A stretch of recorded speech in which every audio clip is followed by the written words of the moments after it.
Shout in the chat, we want arrest. Right now, what is justice for Trayvon? Amid protests all across America this weekend and growing calls for Zimmerman's arrest, we are asking what will amount to justice? Is it an arrest, a conviction, even change in legislation that some are asking for? And what does it all mean for race relations in America? And next, it's like telling Kansas last night you're down by 18 points, but before halftime, give up, it's over. Well, you knew the basketball analogies were coming today. Down to the wire with only 3 primaries tomorrow. Not only who wins, but more importantly, since we know who's going to win here, where does this all go? And is the veil of inevitability for Romney at this point a good or a bad thing? And next, Hillary in 2016, well, he didn't say no way, no chance. Is another presidential run in the cards for Hillary? Well, the world of politics, where a no is a maybe and a maybe is a yes. Who the heck knows here? We're going to get into all that and much more. Good evening, everybody, and welcome to RFL. I'm Richard French, and thanks for joining us this Monday, even April 2nd. Now, the controversy surrounding Trayvon Martin's death that continues today as the events of what really happened that night seem to get more and more murky by not just the latest video release, but the highest definition version of such. Each additional detail keeps each additional perspective. And today, the parents of Trayvon Martin, they are calling on the federal government to get more deeply involved in the case of their son's death. The Florida teen, as we all know, shot dead by a man who claimed self-defense, but Trayvon's family, they call it murder. And joining us to talk about Trayvon, the campaign trail, and so much more, Richard Brodsky, former New York State Assemblyman and senior fellow at Demos. Dominic Carter, veteran political journalist and author who survived a very interesting show and tell this weekend. He'll tell us more about that. Tom Doherty, former advisor to Republican Governor George Pataki, and our senior political correspondent, Andrew Whitman. And Andrew, start us off here. You're in first position. And tell us the latest here on the Trayvon Martin case. Well, as you mentioned, Rich, the controversy continues. So do the passions surrounding this tragic shooting. We can put a black man in the White House, but we can't walk a black child through a gated area in Sanford, Florida. Justice for Trayvon! Thousands flooded the streets of Sanford, Florida this weekend, calling for the immediate arrest of George Zimmerman. And there were similar protests all around the country in Texas, Illinois, Indiana, Minnesota, as well as several protests right here in our region. More than 1,000 people attended a march in Queens on Saturday, and members of the St. James AME Church in Newark, New Jersey showed support for Trayvon Martin by wearing hoodies to church on Palm Sunday. And in Elizabeth, New Jersey, protesters demanded Zimmerman's arrest and took the movement one step further. They're encouraging people to boycott products made in Florida until Zimmerman is arrested and convicted. Meanwhile, more details and more questions about the events of that night that forever changed the lives of the Martins and the Zimmermans. In this police surveillance video, enhanced by Forensic Protection Incorporated, George Zimmerman walks into the Sanford Police Department, and for the first time, some kind of marks or wounds are visible on the back of his head. Zimmerman claims Trayvon Martin attacked him, punching him in the nose and banging his head on the sidewalk before the shooting. A police report describes blood on Zimmerman's nose and back of his head. Trayvon's older brother, Jaharvis Fulton, told Miami affiliate WFOR that he doesn't understand why the police and others accepted Zimmerman's story as fact. It's just baffling how people, they just take his word for it as if that's exactly what happened and no question about it. Overnight, Orlando station WKMG obtained dispatch audio as emergency responders canceled a second ambulance called to take Zimmerman to the hospital. Cancel second rescue. And the Orlando Sentinel asked 2 audio experts to analyze this 911 call to figure out who is screaming for help.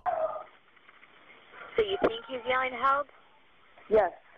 All right, what is your phone number? Zimmerman supporters say it's him screaming, but the newspaper's experts say no, the voice is not Zimmerman's.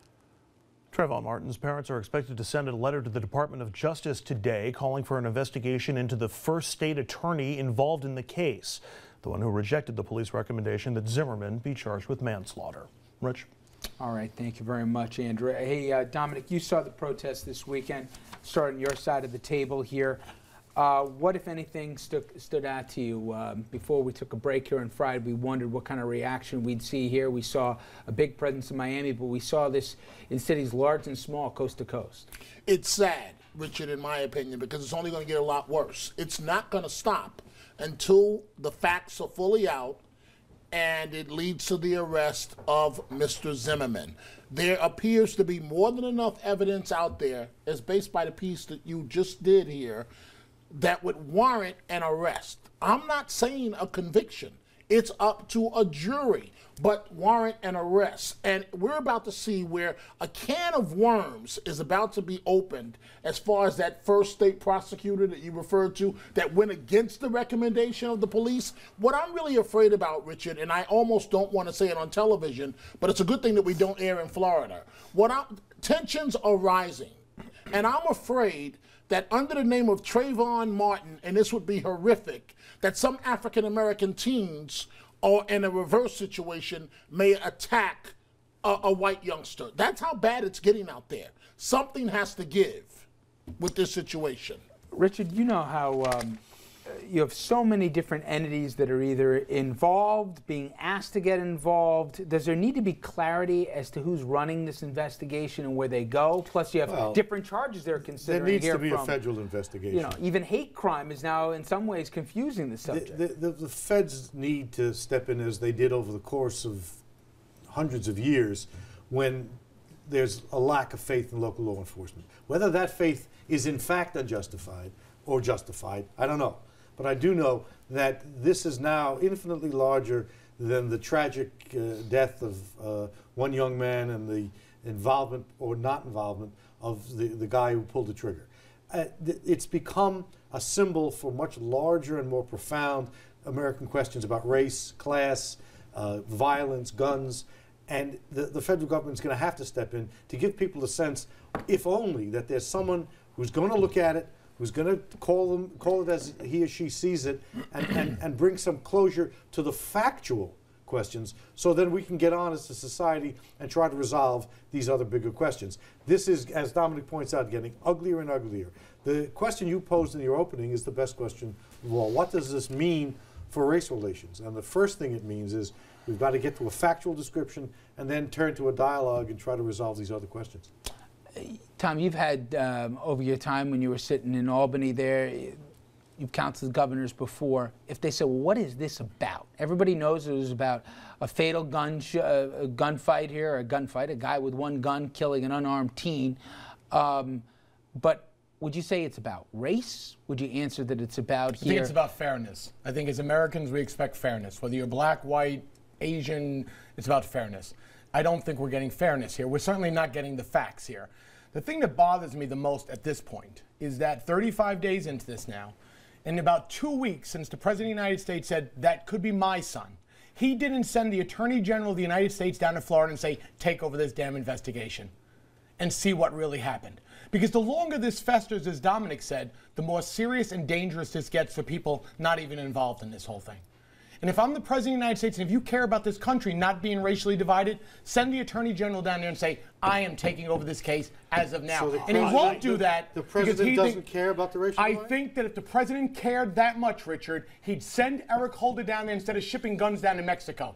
He's got a political agenda here, and the longer that this thing festers, it's not good for this country. Leadership says, send the Attorney General what you just down did, my there. friend, is conflate. Now, we already have a federal, the FBI investigating and potential for civil rights charges that are coming. Andrew, I'll let you answer, though. Andrew, I have an open-ended thing, which is average person at home, when they flicked on the TV this weekend, they saw rallies, as you just showed here. Forget about just in our region, Miami and other points. If you ask them who's in charge, who's running the investigation, I bet you 10 people will give 10 different answers. Does there need to be clarity who's in charge? Of course. I think there does need to be. I think that's been one of the problems with this case so far, but I also think that you have to let the normal processes continue. I mean, you've got the FBI investigating, you've also got a state grand jury that's impaneled to hear the case. They have to have the chance to hear the case and take some action before the president Bigfoot something and steps in. By the way, first black president sending the black attorney general in the middle of this, that's not going to backfire on him. Wait a second, but see, that's what I'm saying, and that's why politics comes into it, and it should never come into it. As a white American, I want leadership and I want clarity. And right now, I don't know who's in charge of this operation. That's all I want. If Eric Holder came out tomorrow morning and said, I'm in charge, here are the facts, I would believe him. If you believe that the President of the United States doesn't care about this or has an agenda, to the phrases you used, then I don't think there's anything he could do that would satisfy you, because it would all be seen in the prism of that agenda and that lack of caring. He's creating that. You may have been able to charge him with a mistaken policy. You chose not to. You chose to say he didn't care, and you chose to say he had an agenda. Do you sense that he cares if he's allowing riots to take place where people are marching on a daily basis? You're asking me if I sense he cares? That. Yes, I sense he cares. Then I think he needs to do a better job showing that to the American people. That's not what you said before. I don't think he does right now. I think it's politically good for him that this stupidity is festering out.